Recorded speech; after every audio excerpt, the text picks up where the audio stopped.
अदालत ने पाया कि बहू को उस संपत्ति में कोई अधिकार नहीं है जो ससुर द्वारा स्वर्जित हो। जब तक ससुर की अनुमति हो तब तक बहू को प्रॉपर्टी में कोई अधिकार नहीं मिलेगा। इससे ये सिद्ध हो गया कि जब तक किसी महिला के पति का किसी संपत्ति में कोई अधिकार हो तब तक उक्त महिला का कोई अधिकार नहीं हो सकता।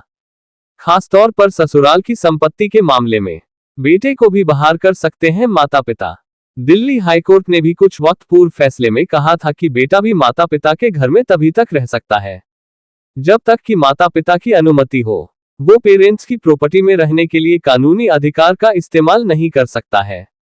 ये उस स्थिति में जब तक कि पिता ने स्वयं उक्त संपत्ति खरीदी हो। लेकिन यदि पिता के पिता यानी दादा ने संपत्ति खरीदी हो तो ऐसे में ये कानून लागू नहीं होगा।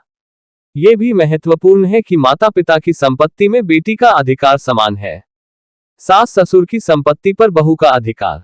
आइए अब जानते हैं सास ससुर की संपत्ति में बहू के अधिकार को लेकर कानून क्या कहता है। सास ससुर की प्रॉपर्टी पर बहू का कोई अधिकार नहीं है। ना ही उनके जीवित रहते और ना ही उनके देहांत के बाद महिला संपत्ति पर क्लेम कर सकती है। सास ससुर की मृत्यु होने पर संपत्ति का अधिकार उसके पति को मिलता है। हालांकि पहले पति और उसके बाद सास ससुर की मौत हो गई।